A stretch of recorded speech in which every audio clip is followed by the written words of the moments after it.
حضرت ابن عباس رضی اللہ عنہ فرماتے ہیں کہ میں نے نبی اکرم صلی اللہ علیہ وآلہ وسلم کو فرماتے ہوئے سنا۔ آپ صلی اللہ علیہ وآلہ وسلم نے فرمایا کہ اگر انسان کے پاس مال کی 2 وادیاں ہوں تو تیسری کا خواہش مند ہوگا، اور انسان کا پیٹ مٹی کے سوا اور کوئی چیز نہیں بھر سکتی، اور اللہ اس شخص کی توبہ قبول کرتا ہے جو دل سے سچی توبہ کرتا ہے۔ صحیح بخاری حدیث نمبر 6436۔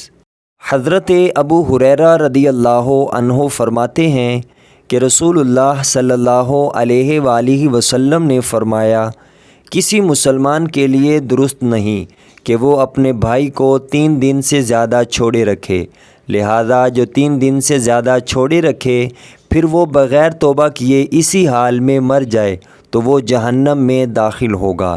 سنن ابو داؤد حدیث نمبر 4914۔ حضرت ام کلثوم بنت حضرت عقبہ رضی اللہ عنہا کہتی ہیں کہ میں نے رسول اللہ صلی اللہ علیہ وآلہ وسلم کو کسی بات میں جھوٹ بولنے کی اجازت دیتے نہیں سنا سوائے 3 باتوں کے۔ رسول اللہ صلی اللہ علیہ وآلہ وسلم فرماتے تھے، میں اسے جھوٹ شمار نہیں کرتا۔ ایک یہ کہ کوئی لوگوں کے درمیان صلح کرائے اور کوئی بات بنا کر کہے اور اس کا مقصد اس سے صرف صلح کرانی ہو۔ دوسرا یہ کہ ایک شخص جنگ میں کوئی بات بنا کر کہے۔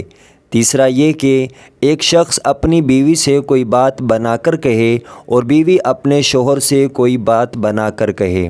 سنن ابو داؤد حدیث نمبر 4921۔